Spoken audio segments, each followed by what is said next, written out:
혼자 읽으면 잘 읽혀지지 않거든요. 같이 읽어왔기 때문에 22장에 이제 도착할 수 있어서 감사한 마음으로 한번 22장을 읽어볼 텐데, 오늘 어떻게 읽히게 될지 또 한번 살펴보죠. 요한계시록 22장 1절을 일단 읽어볼 텐데, 그 앞에 21장 살짝 복습을 하면 21장이 어떤 내용이었을까요? 12진주문 이야기, 성전 이야기로 21장이 그 얘기가 됐었는데, 성전 청량 문제가 21장에서도 나왔었죠. 그건 성전은 곧 뭐라고요? 사람과 천사를 청량하는 것이다. 그런 이야기가 21장 17절에 나왔었고, 성전 이야기는 사람 이야기다. 그죠? 그런 얘기가 나왔었어요. 22장 한번 볼게요. 22장.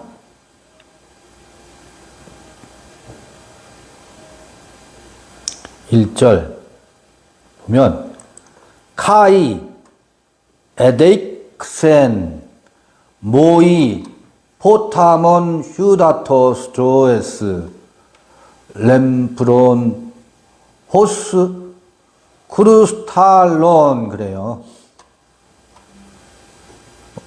그리고 나에게 보였다, 그래요. 여긴 좀 그동안의 어법하고 조금 다른 부분이 있어요. 항상 내가 보니 그랬었거든요. 네. 내가 보니 이런 그 어투가 많았었는데, 성전 청량에 대한 이야기가 21장까지 그 얘기가 되고 나서 22장에서는 나에게 그가 내게 보여줬다. 천사가 나에게 내가 보니와 그가 나에게 뭐 했다? 보여줬다. 뭐를 보여줬느냐면 강을 보여줬대요. 어떤 강? 휴다토스 하면 물이라고 하거든, 물. 그 다음에 조에스는 생명의 물이 흐르는 강을 나에게 보여줬다. 천사가 생명수가 흐르는, 생명의 물이 흐르는 강을 나에게 보여줬다. 맑고 수정같이 맑은 생명의 물이래요. 수정같이 맑은 생명의 물이 어디로부터? 하나님의 보좌로부터 흘러나와서 하나님의 보좌와 또 항상 요한계시록에 늘 등장하는 어린 양, 하나님과 어린 양의 보좌로부터, 요게요, 하나님의 보좌, 어린 양의 보좌가 요한계시록 4장에서부터 등장하거든요. 요한계시록 4장에 이리 올라와 보라 하면서 보여주는 장면에 등장하는 하나님과 어린 양의 보좌, 요한계시록 7장에서 14만 4천과 24장로와 허다한 무리로 그려지는 그림, 요한계시록 14장에 또 14만 4천 이야기가 나오는 보좌, 그 다음에 지금 21장에서 거기서도 계속 성전의 뭐 12,000 장과 고가 12,000 스타디온이다. 또 이게 뭐예요? 저기 성곽이 이 문 길이일지 아니면 성벽 넓이일지 요게 144 큐빗이다. 성전의 그림을 쫙 그려왔지요, 지금까지. 그런데 그 성전의 중심에 있는 하나님의 보좌와 어린 양의 보좌로부터 수정같이 맑은 생명의 물, 생명수라고 번역되어 있지. 생수의 강이라고 요한복음 4장에 어느 여인과 대화 가운데 내가 주는 물은 영원히 목마르지 않다. 그 배에서 생수의 강이 흘러나리라. 그 생수의 강이거든. 요한계시록의 표현 방식으로 그 생수의 강이 나에게 그가 보여줬대요. 이렇게 요한계시록 22장이 이제 성전 얘기하고 성전 중심에 있는 하나님과 어린 양의 보좌로부터 흘러나와서 무엇을 적시는 성전을 적실 뿐만 아니라 에스겔서에 의하면 성전 어디에서? 동편에서부터 물이 흘러나와 애국강, 죽은 강에 죽은 물고기까지 소송시키는 이야기로 에스겔에서는 그런 이야기로 묘사되고 있잖아요. 성전 안에만 적시는 게 아니라 성전 밖, 유브라데와 저 애국강에 이르기까지 사방에 물이 흘러서 적시죠. 이건 어디에 있는 그림이에요? 에덴의 네 강과 구조가 똑같아요. 구조가, 무늬가 똑같다고. 에덴의, 그러면 에덴의 네 강. 또 에스겔서에 등장하는 성전에서 동편에서 흘러서 남과 동서남북으로 물이 흘러나가는 것.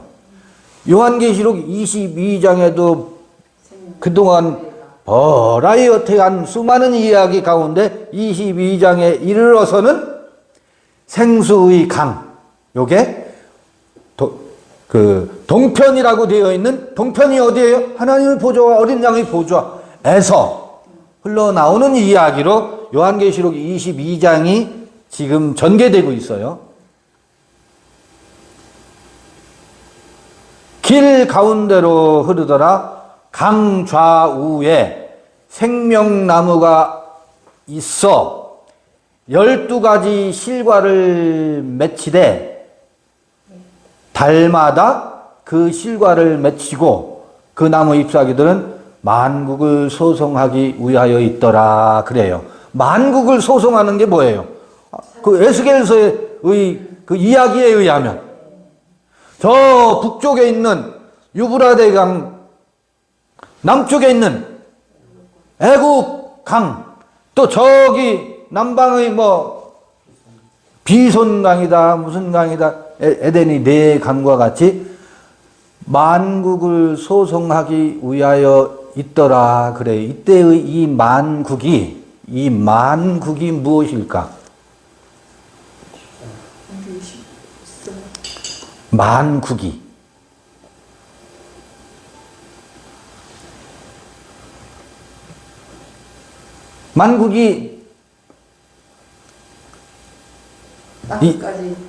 땅끝까지 이르러 내 증인이 되라고 뭐 그 땅끝이고 만국이에요. 만국.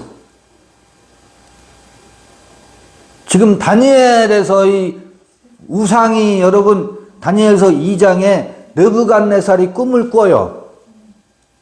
느부갓네살은 바벨론의 왕이거든. 바벨론의 임금이었거든. 그가 꿈을 꿔. 근데 그 꿈이라는 것은 뭐예요?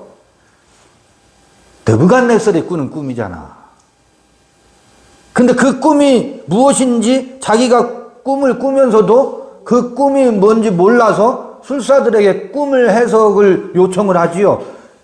다니엘이 그 꿈을 해석해 주지요. 그때 요셉은 다니엘서에 나오는 꿈쟁이 해몽가가 아니고 창세기에 나오는 꿈 해몽이고, 봐요. 세상 임금은, 바벨론의 왕의 꿈은 어떤 꿈이겠어요.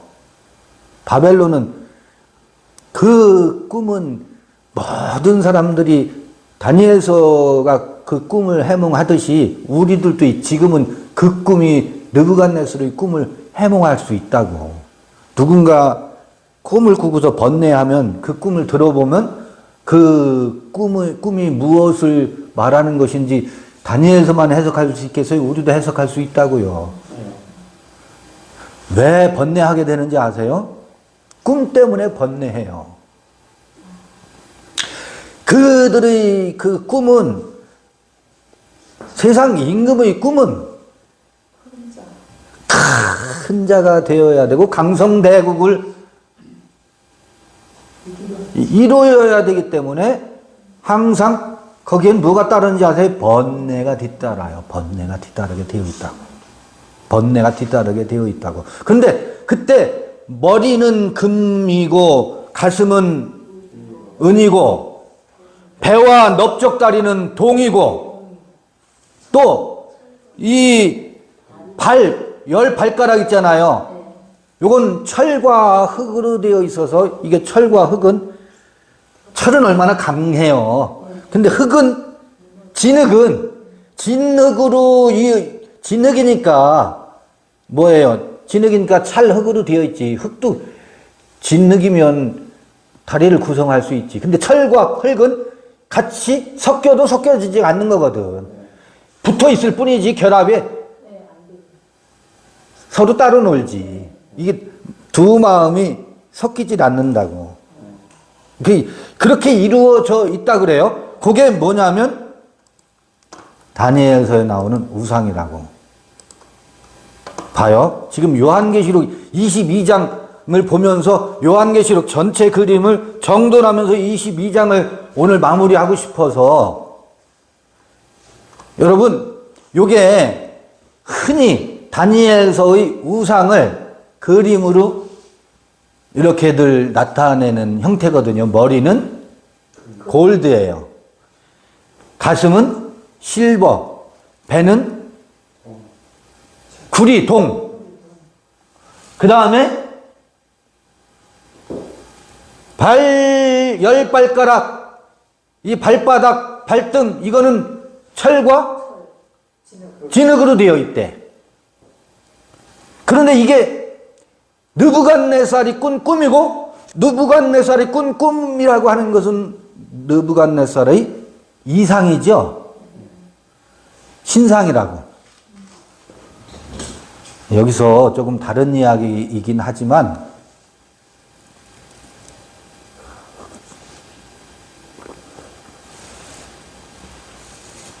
지금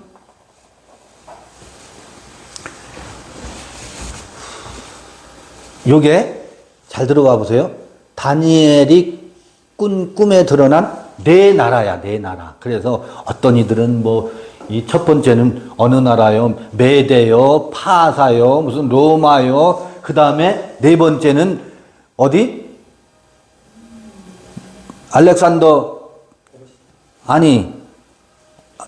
알렉산더가 점령했을 때, 갑자기 생각이 안 나네. 메대, 파사가 페르시아예요. 바사 왕국이 페르시아 왕국이라고. 그 다음에 로마를 말한다라고 하고, 그렇게 설명하는데, 그게 그 상징으로는 그렇게 설명을 돕기 위해서 그렇게 하겠지만, 우리 모든 인간이 꿈을 꾸는 네 형태의 나라예요. 우리 인간이 자기의 이상을 구현하기 위한. 그건 나중에 얘기하고, 중요한 것은 봐요. 신상이죠. 신상인데 신상이 무슨 모양을 하고 있어요? 사람 모양을 하고 있지요. 이 이야기는 무엇을 말하는 거냐면요. 이 이야기는 우리의 정신은요, 눈, 코, 입, 귀, 그리고 이 안이 비설신 육체로 이루어져 있죠. 이 육체 안에 우리의 정신이 있어요. 우리의 정신은 이 육체 안에 있어요. 오늘날로 말하면 뇌과학이다, 심장이다, 뭐 여러 가지 말을 하지만 우리 정신은 육체를 입고 있어서 늘 보고 듣고 말하고 느끼고 하는 것이 우리의 마음에 늘 깃들어요. 그래서 정신은요, 무슨 모양을 하고 있느냐면 요런 모양을 하고 있어요. 정신도. 육체만 요런 모양을 하고 있는 게 아니라 정신도 사람의 모양을 하고 있다고. 정신도 입이 있어서 말을 하고, 정신도 위가 있어서 먹어야 되고, 말을 먹어야 돼요. 로고스를 먹어야 된다고. 정신도 귀가 있어서 듣고 마음이 상처를 입는다고. 이 육체가 상처를 입는 게 아니에요. 상처를 누가 입어요? 마음이 상처를 입는다고. 정신이 모양이 어떻게 되어 있다고요? 요런 사람의 모양을 하고 있다고. 정신도 머리가 있고, 정신도 가슴이 있고, 정신도 배가 있고, 정신도 다리가 있고, 정신도 10손가락과 10발가락을 가지고 있다고. 정신이. 우리의 의식의 세계가 하나도 이 육체의 모양과 다를 것이 없이 되어 있다고. 신의 모양도 그러니까 이게 신상이라고 하잖아요. 다니엘이 꿈을 해석하고 그리는데 사람은 육체의 모양을 하고 드러나고 있잖아요. 제가 왜 이 이야기를 강조하느냐면 사람들이 정신의 모양이 어떻게 되어 있는지를 몰라. 정신은 이 육체의 모양을 그대로 형성할 수밖에 없어요. 그러니까 정신도 뭐가 있다고? 눈이 있다고. 마음의 눈이라고 한다고요. 정신도 귀가 있어요. 마음의 귀가 있다고. 마음으로 듣나? 육체의 귀로 듣느냐? 이게 요한계시록 22장을 정돈하면서 제가 다시 한번 확인시켜 드리는 거예요. 자, 그러면 여러분 성서에 보면 사르크란 말이 나와요. 사르크란 말이 많이 나와요.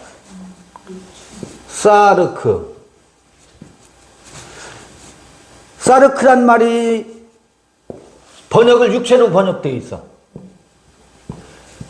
그리고 영어로는 프레시라고 하지. 많이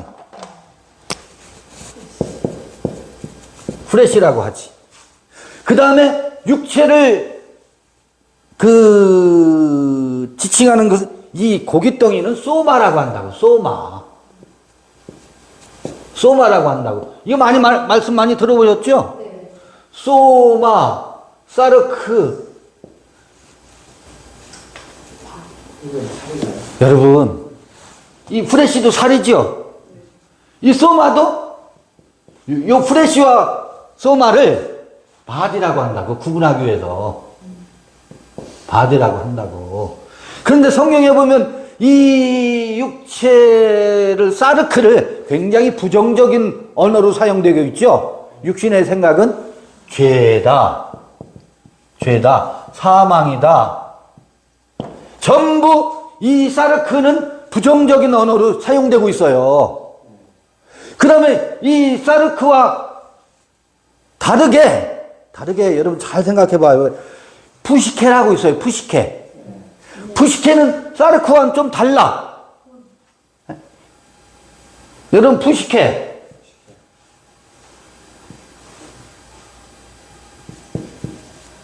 푸시케가 있어. 푸시케와 그 다음에 뭐가 있죠? 푸뉴마가 있죠. 또 뭐가 있어요? 누수가 있죠. 누수.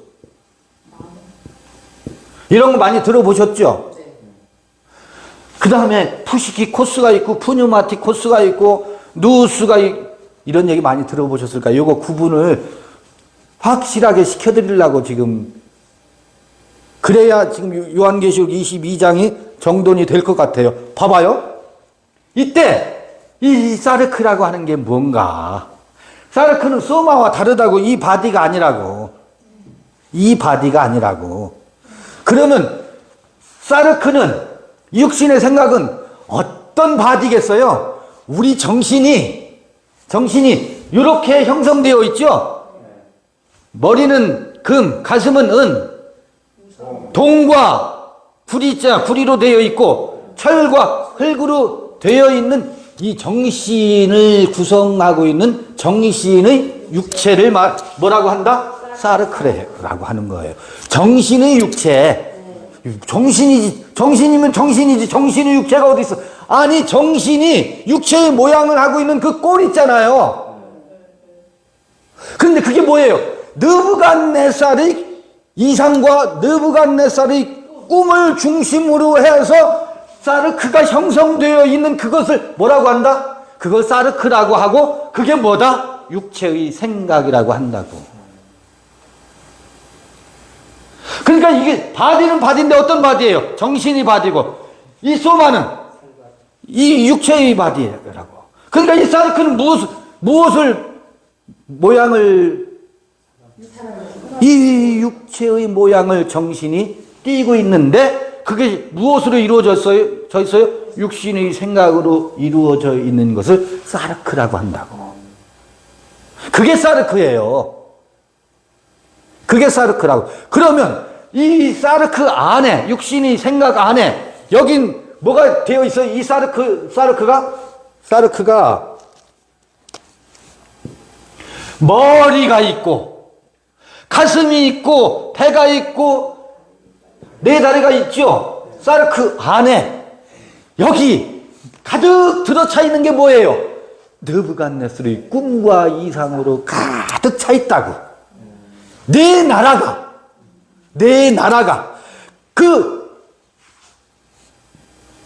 그러면 거기서 나오는 그 내 나라를 이루고 있는 백성들도 무엇으로? 느부갓네살의 이상으로 형성되어 있어. 구성되어 있어.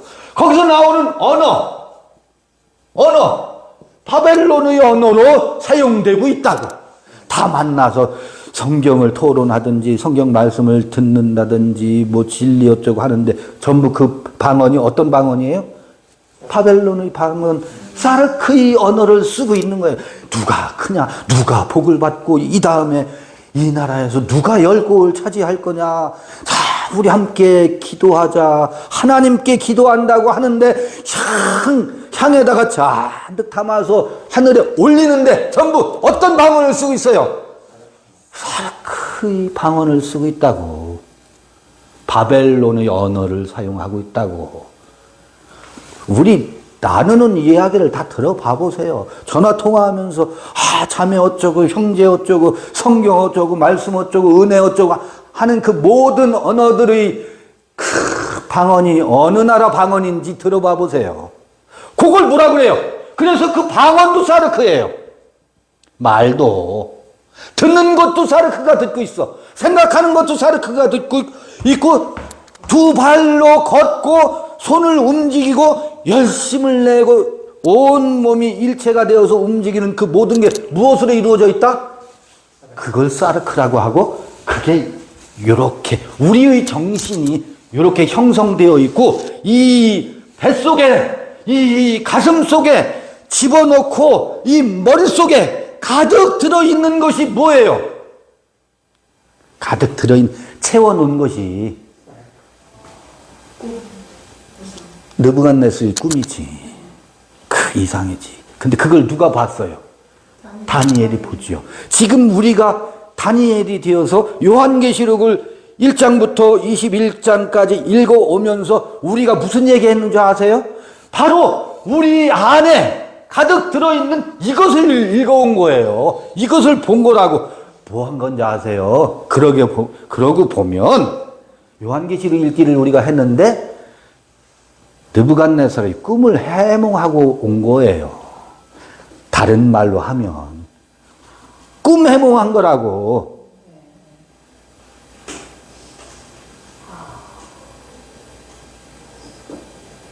그렇지 않나? 달리 말해보면 그렇게도 말해볼 수 있다고요. 자, 그러면 요게 저기 마지막에는 다니엘이 그 해석도 한다고. 이게 어떻게 된다고? 박살나지요. 가루가 돼버리죠. 아파르가 되네. 그럼 우리 안에 이미 먼저 와서 형성되어 있던 이 신상이, 우리의 정신의 형태가, 신상이, 그 신상을 구성하고 있는 그 중심에는 무엇가 있었어요? 용이 있었다고. 그 땅을 이루고 있는 것은 짐승이 있었다고. 그 용과 짐승 사이에서 춤을 추고 아이를 낳고 음녀가 있었다고. 그리고 그 사르크의 방언을 하고 있었던 거짓 선지자가 있었다고. 우리의 정신이 그렇게 형성되어 있었다고요. 그러면서 무너지리라, 무너지리라. 큰 성 바벨론이 무너지리라. 아니, 다니엘이 뜨인 돌에 의해서 신상이 어떻게 해요? 박살나는 이야기와 다를 게 없잖아요. 다를 게 없죠. 요한계시록은 이 신상을 박살내는 이야기라고. 그럼 이 사르크, 우리 육신 안에, 육신하면 이 바디와 사르크를 혼돈하는데 사람들이, 사르크가 뭔지를 제가 이렇게 비유로 설명을 드려본 거예요. 그런데 요게 박살나고 다시 재건축되는 게 그게 새 하늘과 새 땅이고 새 예루살렘이라고. 요건 뭐예요? 땅에 있는 예루살렘이야. 땅에 있는 예루살렘이야. 새 예루살렘도 무엇으로 이루어져 있어요? 머리가 있고 가슴이 있고 배가 있고 다리가 있고 새로운 예루살렘도 똑같이 몸을 이루고 있다고. 몸을 이루고 있다고. 몸을 이루고 있어서 요드, 해, 바브, 해. 몸을 이루고 있잖아. 머리, 가슴, 배. 그러니까 사람들은 지금 구원을 뭐만 받았느냐면 받은 것도 아닌데 머리만 받아 있어. 머리만 가지고 구원 받았대. 지식을 가지고 머리도 이 머리를 가지고 금신상의 금머리를 가지고 지식만 가지고. 그런데 하나님의 형상과 모양의 사람이 되려면 어디까지? 여기까지 와야 되거든. 발까지. 여기까지? 요게 뭐라는 거예요? 이게 새 예루살렘이고 이게 성전 청량하는 거라네. 사람을 청량하는 거라네. 천사를 청량하는 거라네. 드디어 하나님의 형상과 모양의 사람이자 이게 뭐라고? 이게 새 예루살렘이래요.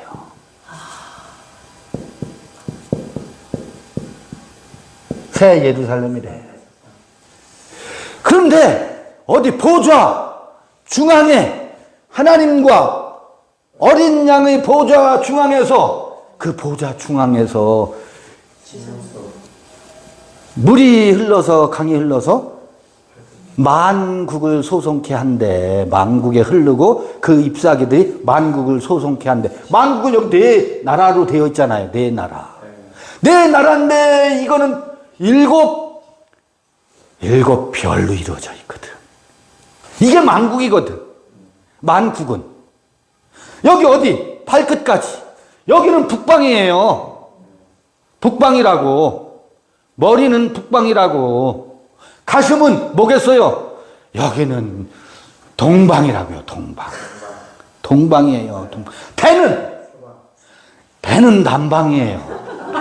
남방. 왜 남방이라고 하냐면 배가 고프면, 육체의 배가 고프면 남방으로 갔었거든. 애굽으로 가서 먹을 거를 구하러 갔었거든. 먹을 거를 구하러 갔었다고. 그럼 여기는 어디겠어요? 이 다리는 여기는 서방이에요. 서방님이 계신 곳이에요. 서방이라고 하는 것은 지중해예요. 지중해. 이스라엘에서 보면 서방은 지중해 지역이거든. 이 지중해 배를 타고서 온갖 무역을 하고 바다로 나가서 이게 그러니까 이 다리는 어디예요? 서방이라고. 북방, 동방, 남방, 서방이라고. 이게 만국이지. 이스라엘의 그림에서 보면, 성전에서 보면, 자, 그러면 물이 어디서 흘러? 동방에서 흘러. 여기라고요. 여기서 시작되지만 보좌는 여기라고. 보좌는 여기라고. 이렇게 딱 두모 잘라서 말하듯이 말하면 이게 교리가 돼서 정확하지는 않아요. 그냥 말해보자면. 이걸 여러분 지식으로 가지고 가면 안 돼요. 아, 여기 중앙에 하나님의 보좌와 어린 양의 보좌가 있어서 24장로가 있고 흰 옷 입은 뭐예요? 천천히요 만만의 그 요소들이 있어서 12장로라는 게 뭐겠어요? 12장로. 12장로는 뭐예요? 이사르크가 지금 이사르크는 이게 그래서 죄인 거야. 죄라고 해. 이사르크는 먼저는 무엇으로 구성됐어요? 먼저는 느부갓네살의 꿈으로 이사르크가 구성되어 있어. 네. 잠깐만요. 느부갓네살의 꿈으로 사르크가 이루어져 있는데, 자, 이게 어떻게 됐어요? 박살났죠? 박살나고 나면 무엇이 들어와요? 호로고스 사르크 에게네토 그러잖아요. 요한복음에서, 요한복음 1장에서 말씀이 사르크가 된다고. 말씀이 사르크가 되니까 이 신상이 박살나고 요드해 바브해가 뭐가 돼요? 사르크가 되는 거예요. 요드해 바브해가 사르크가 되지. 그러니까 사르크는 무조건 나쁜 거다. 그것도 아니라고. 먼저 온 사르크가 죄라는 거지. 먼저 온 사르크가 죄라는 거지. 자, 그럼 먼저 온 사르크가 요게 박살날래니까 어떻게 해야 돼요? 요한계시록 정도는 하는 거예요. 먼저 온 사르크가 박살날래니까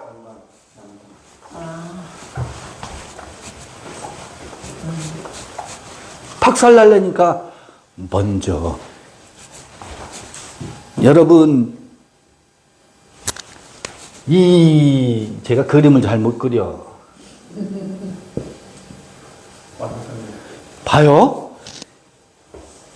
이 먼저 온 사르크가 지금 활석 있죠. 뜨인 돌이에요. 이 뜨인 돌은 뭐예요? 반석이죠.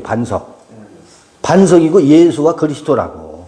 요한계시록은 어떤 책이냐면 예수 그리스도의 계시라 그러죠. 예수 그리스도의 계시라는 게 뭐예요? 이게 요한복음의 알파와 오메가 전부야. 요한계시록 1장 1절. 요한계시록의 알파와 오메가라고. 요한계시록은 무슨 책이다? 예수와 그리스도에 대한 예수 그리스도의 계시의 책이라고.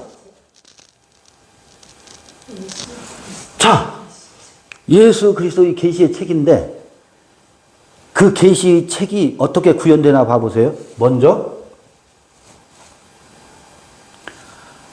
아니 세상에 누구도 몰라. 느부갓네살이 자기가 꿈을 꿔놓고도 번뇌하면서 그 꿈이 무엇을 말하는지 알아요? 몰라요? 몰라. 읽지를 못하고 있어요. 읽는 자가 복이 있다 그랬잖아. 요한계시록 1장 3절 얘기예요. 이 예언의 책을 읽는 자가 복이 있다 그래요. 그런데 읽으려니까 술사들이 애굽에 바벨론에 느부갓네살 휘하에 있던 점술사들이 읽어내요? 못 읽어내요? 못 읽어내요. 왜? 그들은 다 큰 자 이데올로기에 거기 이 말이 요샌 더듬어져. 이를테면 큰 자 이데올로기 올무에 빠져 있기 때문에 그 구덩이에 서로가 다 빠져서 거기서 점술 역할을 하고 거기서 예언을 하기 때문에 그 느부갓네살이 꾸는 꿈의 실체를 알 수 있어요, 없어요? 못 읽는다고, 읽어내지 못한다고. 왜 그러냐면 인봉되어 있다고. 무엇으로 인봉되어 있어요? 큰 자 이데어 올로기로 인봉되어 있어요. 흑뜸이 되려고 하는 거. 그것으로 인봉이 되어서 읽질 못한다고요. 근데 요한계시록 예수 그리스도의 계시의 책이라고 그랬죠. 지금 2장부터 3장까지는 7 에클레시아의 사자에게 보내는 편지로 구성되어 있어요. 요즘 뭐 이제 여행이 풀려가지고 성지 순례들 많이 가면 투르크 지역에 7 에클레시아의 흔적들이 있지요. 칠성교회거든. 칠성교회라고 하면 칠성이 뭐예요? 예나 지금이나 하늘에 떠 있는 북두 칠성이거든. 북두 칠성은 내비게이션이에요. 내비게이션이라는 건 뭐예요? 길라잡이. 배를 타고 가는 혹은 사막을 여행하는 사람들이 어디를 내가 가야 할 목적지를 향해서 갈 때 나침반 역할을 하는 게 칠성교회, 칠성 에클레시아의 상징이거든. 그리고 7별을, 오른손에 7별을 드신 이가 가라 하되 그러거든. 그 7 에클레시아의 사자에게 편지하노니 그래. 그게 2장, 3장에 나오는 7 에클레시아의 사자에게 보내는 편지죠. 그 다음에 4장에 일이 올라와 보라 하면서 새 하늘과 새 땅, 하나님이 보좌와 보좌를 중심으로 있는 그 무엇을 보여줘요? 이걸 보여주는 게 아니라고. 이것 다음에 이루어져야 할 새 예루살렘의 모양을 먼저 스케치로 보여준다고. 보여주는데, 그게 그 요한계시록 4장이 먼저 이상으로 보여졌는데, 그건 앞으로, 그래서 뭐라고 되어 있느냐면, 이 예언의 말씀을 읽는 자와 듣는 자와 지키는 자가 복이 있다 그러거든. 뭐라고요? 예언의 말씀이래. 4장은 예언의 말씀이야. 근데 예언인데 그 예언이 성취되려고 하다 보니까 아니 5장부터 보면 읽혀지지가 않아. 읽을 수 없는 봉한 책이 나오는 거예요. 이게 봉해져 있는 거예요. 아무도 못 읽었어. 아무도 읽어내지 못했어. 다니엘서만 읽었어. 다니엘만 읽었어. 느부갓네살의 꿈이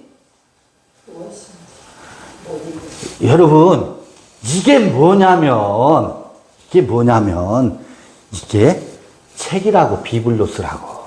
사람이 책이라고. 사람은 두 책이라고. 두 책. 뭐예요? 신비에 기록된 책도 가지고 있고 어디에 기록되어 있는 돌비에 기록된 책 두 가지 책을 가지고 있는데 신비가 가리워져 있어요. 무엇으로? 돌비에 의해서. 돌비가 뭐예요? 그게 인봉이 된 거라고. 인봉됐는데 그 모양이 무엇으로 돼 있어요? 이렇게 돼 있다고. 이것도 사람이잖아. 이건 비블로스 책이라고. 그러니까 이건 생명책이 아니지. 이게 무슨 생명책이에요? 아직 생명책은 뒤에 이제 22장에 나오죠. 이게 생명책이지. 요드, 해, 바브, 해. 요게 생명책이지. 그런데 이 생명책이 읽혀져요? 안 읽혀져요? 안 읽혀져요. 먼저 얘가 덮고 있어. 우리 먼저 이 안에 왔다고. 근데 봐요. 그 보좌에 앉으신 이가 오른손에 무엇을 들고 있었어요? 책을 들고 있대. 책을 들고 있는데 이 책을 읽을 자가 없어서 그 성전 주변에 보좌와 24장로와 뭐예요? 허다한 무리들이 보좌 중심에 들고 있는 이 하나님의 손에 들려져 있는 책을 읽을 자가 없어서 어떻게 목놓아 울고 있잖아요. 누가 이 봉안책을 읽어냈고? 다니엘서도 읽어내는 사람이 없었어. 그 꿈을 꾼 그 자신조차도 이 꿈이 무슨 꿈이지? 그 인생들의 꿈을 얘기하는 거거든. 모든 인생들이 지향하는 바거든. 그런데 이걸 누가 읽어요? 어린 양이 읽기 시작하지. 피 흘린 어린 양. 그 얘기는 이것을 베어내야 비로소 읽혀지기 시작한다는 거거든. 이것을 베어내야 읽혀지기 시작하는데, 베어내고서 읽기 시작하는데, 그때부터 읽기 위해서 뭐가 떼어져야 돼요? 봉안 인봉된 그 인이 떨어져야지. 그럼 인이 하나씩 떨어질 때마다 드러나는 게 뭐예요? 요 실체가 드러나거든. 이 우상의 실체가 드러나는 거거든. 여러분, 우리 이 사르크가 우리 정신을 형성하고 있는 머리에서부터 발 이 모양이 무엇으로 되어 있는 짐승으로 되어 있구나 하는 것이 인이 띄어질 적마다 어떻게 해요? 드러난다고. 그것은 무엇을 읽기 위해서예요? 먼저 신비에 있는 책을 읽기 전에 돌비에 기록되어 있는 우리들의 형상을 읽어내서 그걸 보고서 어떻게 하는 것. 그게 뭐가 돼요? 그게 몸서리 쳐지는 거야. 아, 내가 이랬구나. 아, 내가 이런 모양으로 내가 형성되어 있구나. 아, 내가 복음을 전한다고 하고 새 언약에 무지개 복음을 전한다고 하고 있었는데 그 짓이 백마를 타고서 활을 들고서 백성들을 향해서 사람들을 향해서 쏘고 있으면서 무지개 언약의 복음을 전한다고 하고 있네. 이런 짐승의 모습을 네 마리 말의 인을 뗄 때마다 그게 뭐 들통나야? 지금 뭐하고 있어요? 책 읽기 하고 있는 거예요. 누굴 읽는다고? 나를 읽는다고. 우리 자신을 읽어내는 거라고. 왜? 이게 책이니까. 이게 요한계시록 읽기, 이 느부갓네살의 꿈을 해석하는 거예요.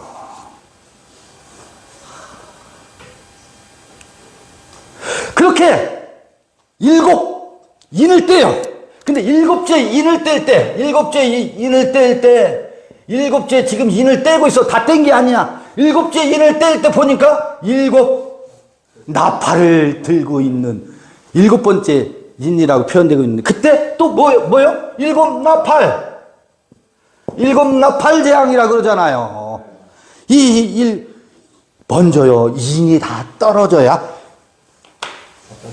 이 예언의 말씀을 듣는 자가 복이 있다 그랬잖아요.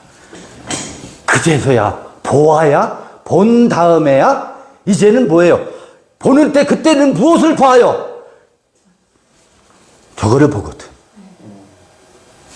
우리의 실체가 이 모양으로 지어졌구나. 요게 다 보여줘야 그 다음에 들려진답니다. 듣는 자가 복이 때문에. 요게 요한계시록 1장 3절에 듣는 자가 복이 있다. 듣는다는 게 뭐예요? 천둥과 번개와 우레소리로 듣는다고. 그 우레소리로 듣는 것을 천사인 나팔소리라고 표현하는 거예요. 그게 나팔소리를 들으면 신나야지. 왜 재앙일까? 들려질 때마다 깨어져 나가거든. 깨어져 나가거든. 지금요, 다니엘서에서는 그 물 맷돌로 박살나는 것을 짧게 표현했죠? 박살나는 것을 요한계시록은 22장으로 표현하고 있는 거예요. 저 우상이 박살나는 것을.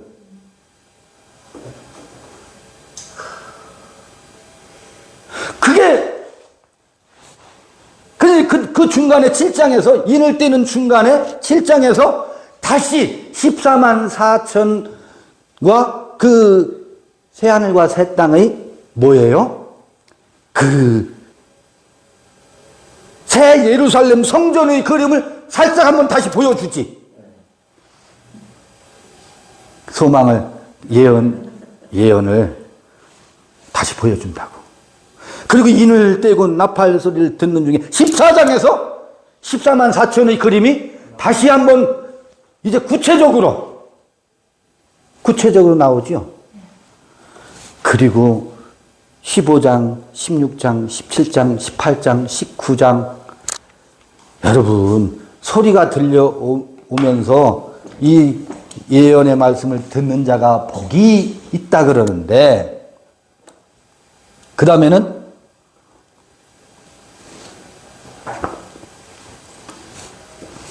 이 사르크 안에는 무엇으로 가득해요? 큰 자 이데올로기, 사자 이데올로기로 일평생을 쌓았어. 어디까지? 바벨론에 이르기까지 쌓아놨어요. 지독하지요. 우리 인생이. 바벨론에 이른다라는 건 뭔지 아세요? 얼마나 지식과 깨달음의 그 열망도 이 신상을 이루기 위해서 쌓아놨다고 쌓고 쌓은 것이 성도들의 열망이고 성도들의 기도래. 어떤 천사가 향로에다가 성도들의 기도를 받아가지고 보좌 앞으로 가지고 가니까 불을 섞어서 그 향로에 담겨져 있는 이 성도들의 열망을 하나님 천사가 보좌 앞으로 들고 가니까 불을 섞어서 그거를 뭐 하고 있어요? 엎고 있거든요. 기가 막힌 비유예요. 요거는 아직 대접재앙 전에 7장인가 나와요. 앞서서 그런 얘기가 나와요. 7장인가 8장인가. 금향로를 엎는 얘기가 나온다고. 뭐냐면 이 느부갓네살의 그 꿈을 구현하기 위한 게 모든 인생들의 열망이거든. 그렇게 해서 머리 끝까지 사르크로 가득 차 있어. 그걸 가지고 뭐예요? 하나님께 구하고 하나님께 드리네. 하나님께 헌신한다네. 요거를 엎기 시작해요. 왜요? 이 예언의 말씀을 읽는 자가, 듣는 자가, 그 다음에 뭐 하는 자가? 지키는 자가 복이 있다 그러는데, 지킨다라고 하는 것은 가지고 있어야 되거든. 근데 가지고 있는 그릇이 있어요? 없어요. 왜? 가득 차 있기 때문에. 여기서부터 여기까지가 느부갓네살의 꿈으로 가득 차 있거든. 우리 인생이 다 그걸로 가득 차 있거든. 그걸 뭐 하지 않으면, 피우지 않으면 호로고스를 담을 공간이 없네. 아하.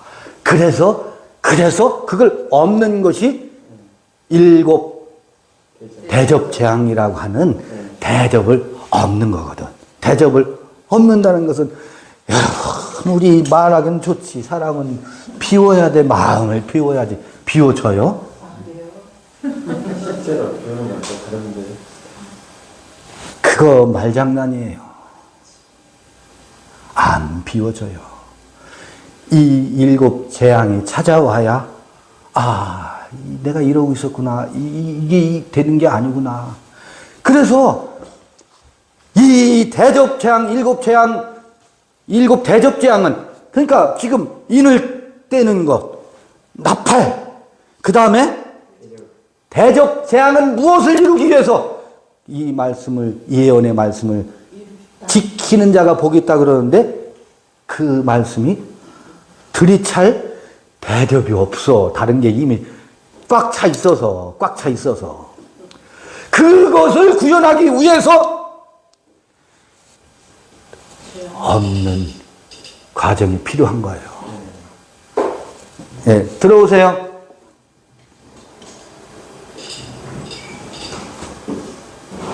이게 요한계시록이에요. 요한계시록. 지금 요한계시록 마지막 시간이 다가오니까 제가 스케치하는 거예요. 전체의 흐름 이해하시겠어요? 요거를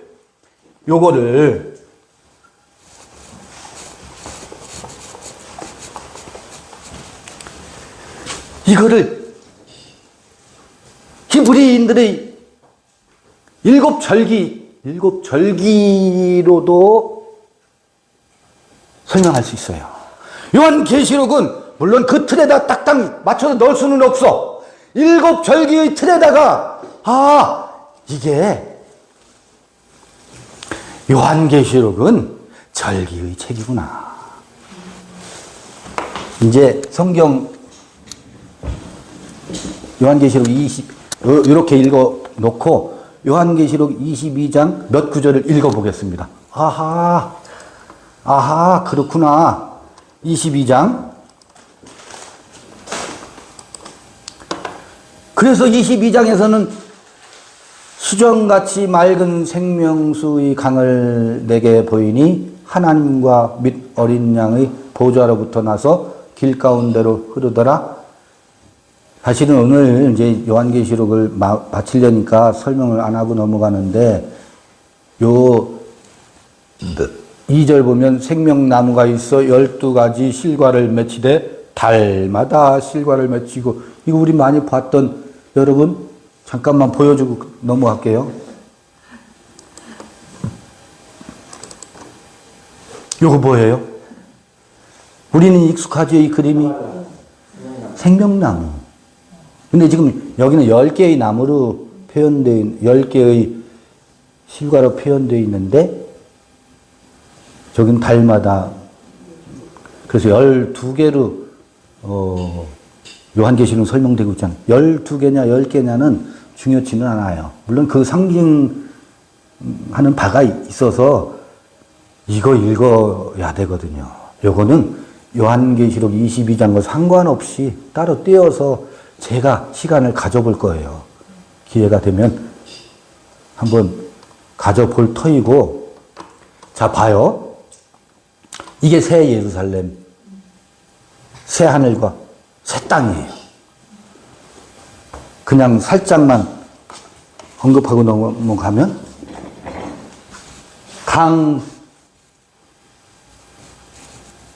여기가 좌우, 여기가 뭐예요? 여긴 케테르가 뭐예요? 죽도록 충성하라. 그럼 내가 생명의 멸류관을 주리라. 이렇게 번역하면 곤란해요. 그러니까 우리는 죽도록 충성할, 어떻게 해야 죽도록 충성하지? 다 갖다 바치면 죽도록 아니면 헌신하기 위해서 선교 헌신하고 선교사가 되겠다고 하고서 선교 지역에 떠나서 순교하면 죽도록 충성하는 건가? 그게 아니거든. 죽으면이라는 게 뭐예요? 죽으면. 죽도록, 아니, 죽을 때까지 거기서 그게 아니고요. 아까 얘기했던 그 금신상 있잖아요. 느부갓네살의 그 신상이 어떻게 해요? 박살나죠. 박살나도록 신실해지면이에요. 박살나도록, 그러니까 죽음에 신실해지면, 죽도록 충성하라가 아니에요. 죽음에 충실해지면 생명의 멸류관을 내게 주리라는 게 케테르거든. 생명의 멸류관이라고 하는 것은 생명의 자궁이 이제 약동하는 거예요. 그게 무슨 이야기냐면 누구 사라의 태에 태기가 생기는 거거든. 그 태기가 안 생기죠. 왜? 누가 있기 때문에? 아브람으로 살고 있고 사레로 살고 있기 때문에 생명의 태기가 안 생기고 어떤 이 사르크의 태에 태기가 생긴다고. 그게 이스마엘이라고요. 그런데 죽으면이라는 게 아브람이 아브라함이 되고 사라가 되면 생명의 태기에 그 태에 태동하리라, 태기가 있으리라, 그 이야기나 마찬가지거든. 죽으면 뭐 한다고요? 그 죽음에 신실해지면 죽도록 충성하라라고 했는데 그 죽음에 신실해지면 생명의 태에 태기가 있으리라와 생명의 멸류관을 주리라는 같은 말이라고요. 그때 생명의 멸류관이 더 이상은 느부갓네살의 꿈으로 형성되어져 있는 머리가 아니라 생명의 면류관으로 개털이가 시작된다고. 이게 생명의 새 예루살렘의 시작이라고요. 새 예루살렘이 이 머리에서 아인소프 오를 거쳐서 생명의 세계관으로 다시 잉태하는 것이거든. 그때부터 작동이 되어요. 우리 이 안에 뭐가요? 아까 어디에서부터 흘러 어디로 간다, 만국을 소성시킨다 하는 그 생명의 기운이 여기서부터 시작되어서 지혜로 약동하고, 지혜의 약동이 깊어져서 모든 것을 이해하고도 남을 수 있는 어머니의 마음 총기와 총명이 생성이 된다고. 이건 내가 총명해야지가 아니라고요. 여러분, 여기서 내가 시간이 많이 갔네. 두 번째 시간에 할게요. 그렇게 해서 뭐가 이루어져요? 말씀이 육신이 되어서 새로운 예루살렘 성전이, 요것만 성전이 아니라고. 여기까지 가야 성전 측량이 되는 거라고. 여기까지 가는 것이 장과 광과 고가 동일해지는 거라고. 성벽이 144 큐빗이 되려면 여기까지 가지 않으면 이 성전이 지어지다 말고 여기서 뭐예요? 건축되다 만 거지. 요한계시록 22장은 여기까지 가야 완성된다는 거예요. 그래서 성전 청량 얘기가 나온다고. 금 지팡이, 금 갈대로 청량하는 얘기가 그래서 나온다고. 여기 봐요. 빨주노초파남보 7 에클레시아의 7 금촛대의 형상이 여기서 여러분 보여지셔야 된다고요. 7 에클레시아와 7 사자에게 편지하노니의 7 형상이 여기 있고, 7 금촛대의 형상이 여기 있고, 7 별의 형상이 여기 보여야 된다고.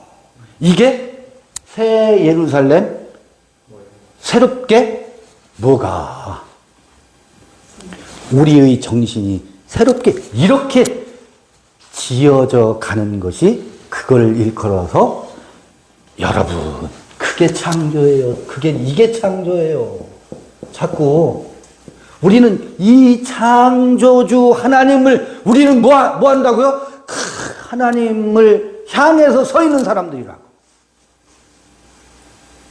이게 만물을 소성케 하는 원리라고. 우리 안에서 머리끝에서부터 발끝까지 우리의 정신이 이 육체가 아니고 우리의 정신이 그렇게 새롭게 지금 우리 안에서 만물을 창조하는 창조의 사역이 이 안에서 이루어지고 있는 그 창조주를 향해서 서 있는데, 모든 사람들이 이 창조주는 갖다 버리고 느부갓네살의 그 금신상을 놓고서 창조주 하나님이라고 이름을 붙여놓고 있어요. 아니라고요? 아닌데, 우리는 금신상이 아닌데. 들여다 봐보세요. 그 안에 우리가 믿는 하나님은 우주 만물을 창조하신 창조주 하나님을 우리는 믿습니다. 그 이야기가 뭐예요? 나는 우리 아버지가 이런 아버지니까 어떻게 나에게 그는 구원도 주시고 복도 주시고 뭣도 주시는 우리 하나님, 너희들이 까불지 마라. 그게 뭐예요? 금신상이라고요. 그래서 그 창조주 때문에 어떤 창조가 안 이루어져요? 이 새 하늘과 새 땅의 새 예루살렘의 창조가 어디에서? 우리 안에서 새로운 성전이 지어져 가야 되는데, 이거를 뭐하고 있어요? 방기하게 만든다고. 그걸 유폐시킨다고. 이 창조주 하나님을 유폐시킨다고. 어떤 창조주 때문에? 저 우주 만물 창조주 하나님을 내가 믿습니다 하는 그 믿음 때문에 진짜 우리 안에서 창조되어야 할 이 창조의 대과업이 안 이루어진다고. 그게 느부갓네살의 금신상이라고요. 이게 이렇게 돼 있어서 김마무개는 창조주를 믿니 안 믿니 토론들이 많다면요. 여러분, 창조는 이게 창조예요. 여기서 바라와 아사와 야차르가 여기서 이루어져야 되는 거예요. 여기서. 이게 안 이루어지면 그 창조주는 아무리 믿거나 말거나 해요. 창조 과학회 얼마나 하나님이 우주 만물을 창조하신 것들을 창조 과학회가 뭐한데 입증하고 있대. 미친 짓들 하는 거지. 그건 믿거나 말거나 해요. 믿거나 말거나라고. 안 믿어도 여러분 해가 안 떠. 내가 안 믿으면 내가 믿으면 해가 더 잘 떠요? 그거는 내가 믿거나 안 믿거나 상관없이. 그럼 내가 믿었으니까 나는 그 창조주를 믿어. 그 얘기는 뭐예요? 내가 당신 믿어줄 테니까 나를 좀 잘되게 해주세요. 그 짓 하는 거 아니에요. 얼마나 그 깊은 이면을 들여다보면 그 마음 안에 시커먼 구름이 들어있는 것을 조금만 더 깊이 들여다보면 그 심리가 어떤 심리인지를 알 수 있거든. 창조는 그 창조가 아니에요. 이 창조라고. 이 창조. 요한계시록에서 말하는 창조. 물론 제가 아무리 이렇게 악다구니 한들 무엇이 달라지겠어요. 그러나 우리가 성서를 읽으면서 이렇게 함께 만나고 하는 이것은 무엇을 이루려 함이겠어요?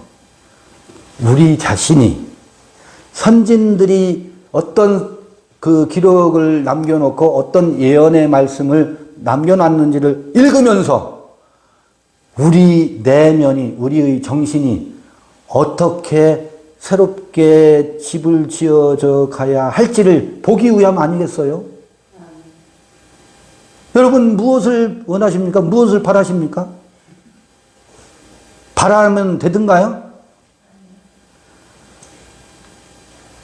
하도 됐다는 사람들이 많아가지고 잠시 쉬었다가 요한계시록 본문을 읽어가면서 과연 22장은 어떻게 마무리되고 있는지 보도록 하겠습니다.